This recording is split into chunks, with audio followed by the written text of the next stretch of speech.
Bismillahirrahmanirrahim. Assalamualaikum warahmatullahi wabarakatuh. Kami mahasiswa Universitas Sulawesi Barat, Fakultas Teknik, Program Studi Perencanaan Wilayah dan Kota, Kelompok 2 Kelas B.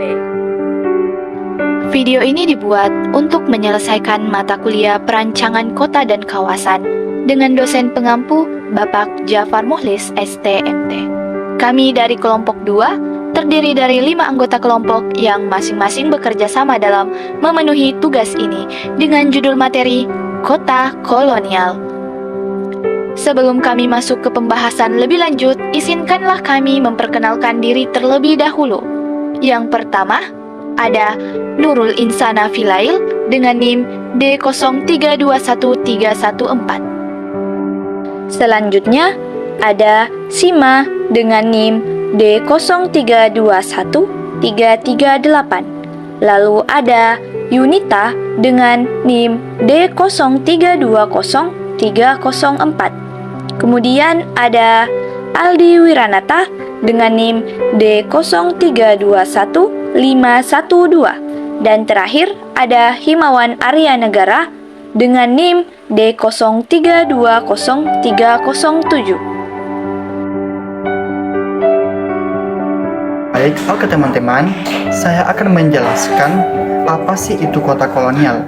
Nah, kota kolonial merupakan hasil dari keinginan para penjajah untuk dapat memiliki sebuah tempat hunian yang memiliki kesamaan seperti tempat asal para penjajah, bercirikan adanya sosial dan budaya. Itu menurut Marzuki pada tahun 2018.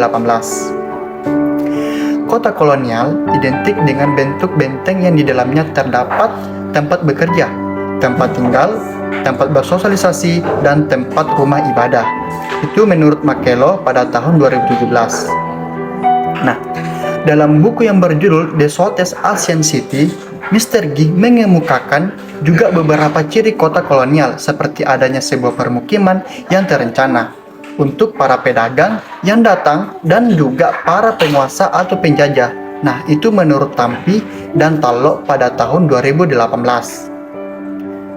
Di Indonesia, kota kolonial pertamanya itu adalah Batavia.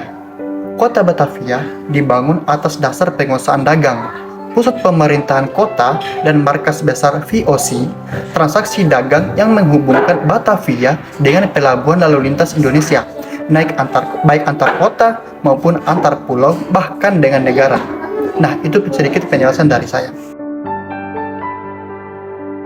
Pada penjelasan selanjutnya, di sini Marzuki menjelaskan bahwa terdapat dua pola kota kolonial. Yang pertama itu kota lama dan yang kedua kota baru. Kota lama sendiri dengan konsep dua pusat pemerintahan, yaitu di mana pusat kota pribumi dan pusat kota kolonial ini saling berhadapan satu sama lain. Kota pribumi sendiri dicirikan dengan adanya alun-alun dan penambahan penjara serta keraton, serta pusat kota kolonial dengan adanya gedung residen. Lebih lanjut, Marzuki juga menjelaskan mengenai pola kota baru, di mana pola kota baru ini hanya terdapat satu pusat kota, yaitu alun-alun. Sejatinya, alun-alun hanya dijadikan simbol pusat kota pribumi dan kolonial tergabung menjadi satu dalam satu lokasi. Keberadaan alun-alun sebagai pusat kota kemudian berkembang menjadi identitas kota yang khas pada zaman kolonial. Dekat dengan pusat pemerintahannya terdapat juga pasar di daerah pertokoan. Pembangunan kota baru merupakan bentuk dari hegemoni power penjajah, karena tujuan dari pembangunan kota baru adalah untuk memperlihatkan kolonial di tanah jajahannya. Proses terbentuknya ruang kota kolonial sama halnya dengan bentuk ruang kota kolonial di dunia pada bentuk ruang kota kolonial di Indonesia terbentuk oleh hibridasi. Proses ini mengubah karakter kota yang sepanjang bergerak dari upaya penghapusan ke kompetisi dan hidup bersama yang kreatif oleh Chris Hiller 2016. Pembahasan mengenai proses terbentuk ruang kota sudah lebih dahulu dibahas oleh Yohanes Widodo dan menghasilkan beberapa konsep, yaitu transplantasi, adaptasi klinik, akomodasi kultural, dan hibridasi oleh Wihardianto dan Ika Putra 2019. Ada beberapa contoh kota kolonial di Indonesia. Yang pertama, kota Jakarta. Kawasan Kota Tua Jakarta yang sekarang menjadi objek wisata seperti Museum Fathahillah dan Museum Bank Indonesia. Yang kedua, kota Semarang.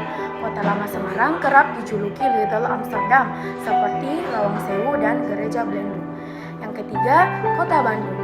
Bangunan bergaya Art Deco khas Eropa masih banyak berdiri di sana dan beberapa dijadikan cagar budaya. Yang keempat, kota Surabaya. Kawasan kota Surabaya yang sekarang menjadi objek wisata seperti Hotel Majapahit dan Jembatan Merah. Itulah tadi paparan singkat mengenai kota kolonial, yang mana kota kolonial merupakan hasil dari keinginan para penjajah untuk dapat memiliki sebuah tempat hunian yang memiliki kesamaan seperti tempat asal para penjajah, bercirikan adanya segresi etnis, sosial, dan budaya. Kemudian, kota kolonial terdapat dua pola, yakni pola kota lama dan kota baru, di mana proses pembentukan kota kolonial, khususnya di Indonesia, pada umumnya terbentuk oleh proses hibridasi.